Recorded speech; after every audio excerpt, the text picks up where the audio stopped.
Selamat pagi, Sobat Easy Stock. Hari ini kita akan membahas mendalami value investing itu apa sih gitu. Ini ada satu caption, cara yang paling umum menemukan saham under value adalah membandingkan suatu rasio valuasinya, seperti PE ratio. Ini sangat simpel dan bisa misleading, bisa menjebak, bisa menyesatkan kita ke dalam sesuatu yang sebetulnya dimodifikasi. Seperti harga itu kan bisa dimodifikasi sama pasar. Kalau earning itu sendiri itu juga bisa dimodifikasi secara laporan keuangan. Sekarang begini, banyak kejadian-kejadian Anda boleh amati laporan keuangan emiten-emiten yang ada di bursa. Bisa antara perbandingan antara omset, gross profit sama net profit ya. Gross profit margin itu kan antara gross profit dibagi penjualannya atau omsetnya.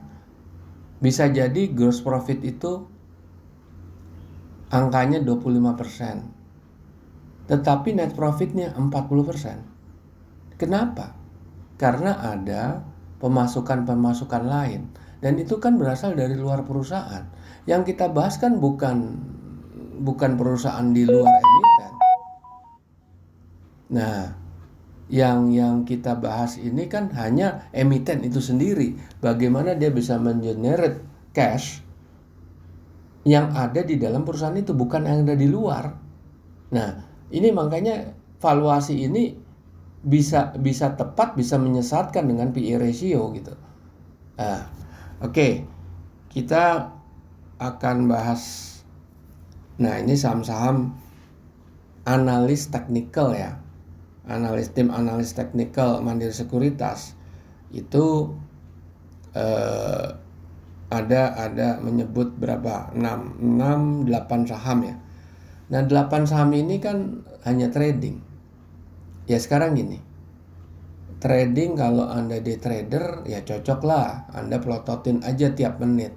Tapi kalau Anda itu punya kesibukan lain dan Anda tidak punya waktu untuk melototin, tidak mau istilahnya adrenalin Anda kebawa sama detik per detik pergerakan harga saham, nah itu lebih baik Anda tidak ngikutin ini. Kenapa semua sekuritas itu seperti ini? Ya karena mereka cari makannya dari buy and sell, fee-nya itu 0,1 dan 0,2 kalau nggak salah ya, persen. Nah itu, sekarang kita coba tes aja.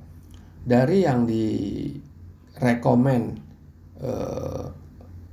sekuritas ini betul-betul secara valuasinya itu murah atau mahal, under value atau over value. Nah, kita akan menggunakan polanya. Kita akan menggunakan cara value investing, analisa fundamental khusus untuk atau memfokuskan kepada kuantitatif. Kita menggunakan sumbernya buku Security Analysis dan Intelligent Investor karangannya Benjamin Graham. Ini 2 buku pegangannya Warren Buffett. Oke, sekarang itu formulasi perhitungannya sudah bisa Anda dapat free of charge dari Google Play Store, namanya Easy Stock. Oke, Anda bisa coba ambil download Easy Stock. Oke, Anda bisa review tutorialnya dan Anda open di sini. Anda klik bendera Indonesia dan ini ada 800 saham yang sudah listed. Nah, kita mau tes. Sekaligus kita akan sampaikan gimana cara bacanya. Apa tadi saham Arto ya kalau nggak salah ya. Kita pakai ini aja nih. Saham Arto sama Excel. Itu untuk day trader. Arto Bang Jago.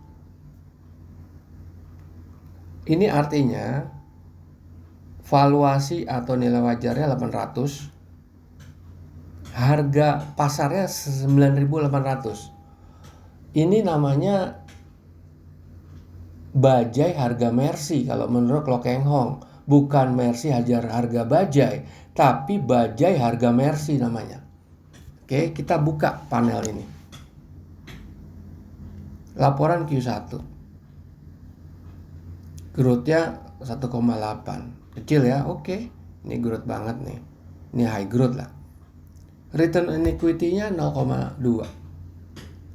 Kalau ini kan 3 bulan ya, kuartal 1 kali 4, kan cuma 1% ya. Profit marginnya 6%. Ya nggak terlalu, itu masih di bawah benchmark, memang 10%. Debt to equity-nya bagus, working capital bagus, tapi harganya kemahalan. Oke. Anda bilang kenapa ditaruh 1,8? Maksudnya growth-nya perusahaan-perusahaan yang high flyer kayak gini 10% lah katakan. Oke. Anda harus masuk ke membership premium. Anda dapat fasilitas forecast simulator, best stock selection, dan menghitung harga sahamnya mau IPO. Oke, forecast simulator. Saya mau 10 apa 11. Klik ya, growth-nya. Itu parameternya banyak yang Anda bisa rubah. Tetap aja nggak ngangkat. Jadi kalau Anda mau bermain di saham Arto ini, ya Anda siap-siap. Ini nggak bisa, Arto ini hanya bisa dimainkan day trader. Anda untung 3%, 2%, Anda lepas. Jangan pernah nahan lama. Ya sekarang dia bisa seperti ini kok sahamnya. Ini kan 50 perak ini. Ini saham 50 perak. Bisa seperti ini jatuhnya. Dan lihat ini bisa seperti ini jatuhnya. Anda nggak boleh meleng di sini. Kalau Anda meleng, harga 19.000 jadi ke 8.000. Mau Anda menanggung risiko seperti itu? Oke, kita lihat lagi saham Excel.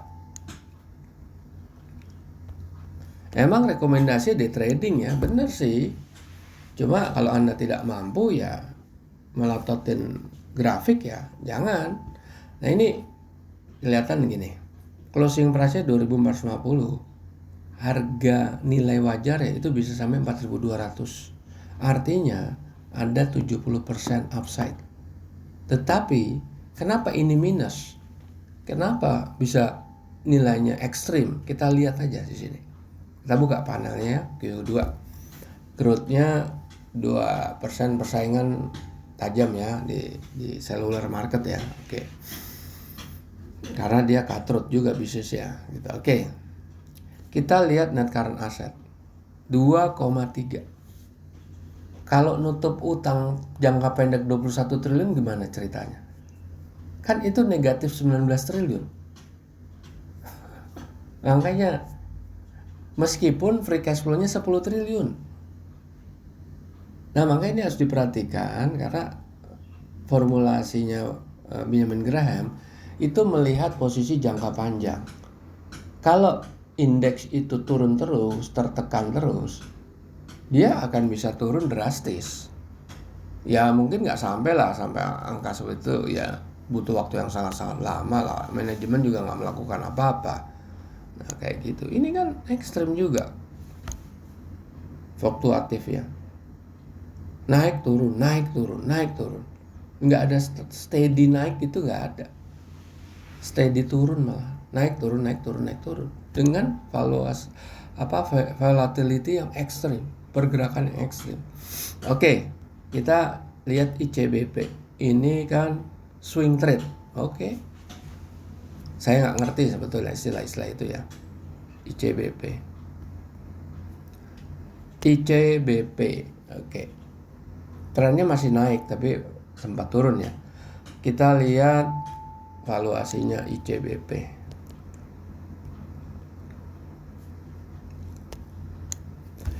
Indofood sukses. Upside-nya ada 6%, tapi downside-nya bisa lebih dari 70% minus ya. Upside cuma 6%. Pertumbuhan 5%, 5,2 untuk consumer food and beverage wajar lah. Karena ada persaingan, bukan nggak ada persaingan ya. Kita lihat return on equity-nya 14 bagus, debt equity-nya ini perlu diperhatikan. Udah kalau lebih dari 1 kali itu udah kategorinya sudah merah sebetulnya. Profit margin bagus 14%, working capital bagus. Kenapa di sini jomplang dari 2.200 ke 10.000? Anda lihat net current assetnya bisa nutup emang ya 19 triliun, ada surplus 13 triliun working capital. Tapi kalau suruh nutup utang jangka panjang, dia pasti defisit neraca. Nah, itu yang menyebabkan perhitungannya. Tapi untuk jangka pendek silakan aja. Cuma balik lagi, kalau marginnya cuma 6% ngapain? 6% itu kan maksimal. Ya. Oke, EMTK.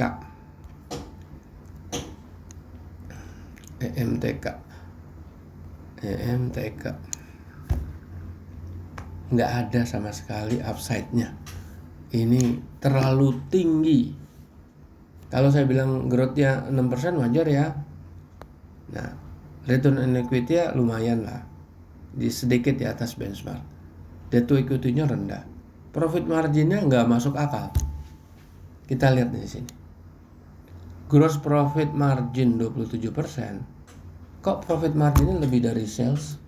Gimana ceritanya? Tapi Anda lihat ya laporan keuangan kan kayak gitu. Ya kalau masalah persentase ini bisa aja selisih sedikit ya. Tapi ini laporan keuangan Q1 yang dilihat. Anda bisa periksa itu. Kok bisa seperti ini? Dan itu sangat tidak masuk akal. Ini kan ada disuntik dari luar dananya. Dibikin transaksi bukan fiktif sebetulnya. Ada real transaction dari anak perusahaan yang bayarin ke perusahaan itu kan. Anak perusahaan kan di luar entity emiten ini, MTK. Tapi di luar, dia punya bisnis sendiri kan. Nah, dia punya PT sendiri, punya kebijakan sendiri. Kalau dia nyetor ke situ, itu kan harus hati-hati gitu. Nyetor itu dipaksa atau apa? Atau sebagai apa? Sebagai utang atau sebagai apa? Nah, tapi ini kenapa masuknya ke pendapatan?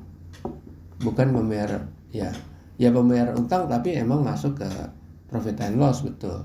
Tapi yang benar kalau menurut kami adalah itu sebetulnya sesuatu yang real, bukan kinerja core bisnis ya emiten itu sendiri.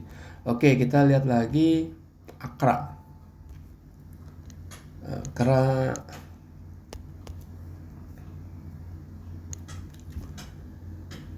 Upside-nya cuma 7%, downside-nya bisa 20%. Growth-nya kekecilan ya, oke. Kita lihat rasio keuangan. Return on equity rendah. Profit margin nggak sampai 5%. Debt to equity udah merah. Working capital bagus. Nah ini udah kemahalan gitu. Oke. Kita lihat lagi yang trade RMKE. Ya perusahaan yang baru IPO kalau nggak salah. RMKE yang punya tren katanya. Oke. Nggak ada. Terlalu mahal ini harganya ini. Growth udah 5%, terlalu mahal aja. Return on equity nggak nyampe 5,5%. Debt equity udah merah. Profit margin bagus, lumayan lah 14,5. Kalau kita lihat RMKE di sini, RMKE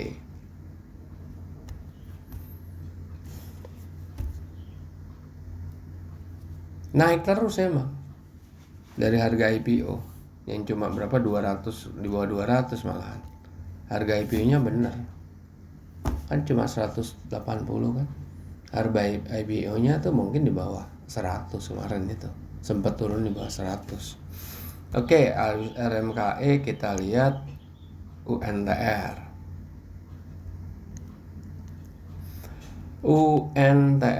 Alat berat. Bagus, ini baru bagus. Upside-nya 35 sampai 54. Kita buka. growth-nya oke lah, saya bisa lebih tinggi ya, tapi nggak apa-apa, konservatif aja.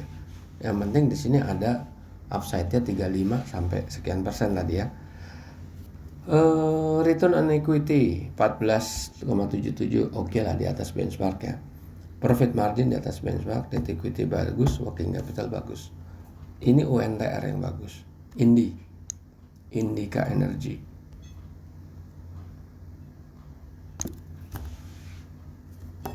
Wow, upside-nya 47 sampai 5 kali lipat. Ini apa yang terjadi? Kenapa bisa begini? Laporan Q1, growth-nya konservatif dong, 2,5. Kita lihat free cash flow-nya tuh 6 triliun sendiri loh. Ini net current asset-nya, dia nutup short term debt-nya aja 8 triliun positif ya, surplus 8 triliun. Belum lagi free cash flow 6 triliun yang diekstrapolasi. Kalau di balance sheet kan nggak ada ekstrapolasinya. Return on equity ini kan Q1 ya, 8%. Kalau dikali 4 kan 32%. Bisa lebih tuh. Di atas 30%. Return on equity bagus. Debt to equity-nya yang merah. Oke. Profit margin oke. Sedikit di atas benchmark sedikit. Working capital juga tinggi. Makanya di sini kalau nggak salah Indi fluktuatif nih. Indi fluktuatif kan ya, naik turun. Karena struktur dari kinerja keuangannya itu besar utang jangka panjang. Suatu saat jangka panjang itu kan harus dibayar, atau di replace, atau di refinancing. Oke, para pemirsa, sahabat Easy Stock, kita jumpa lagi di lain waktu.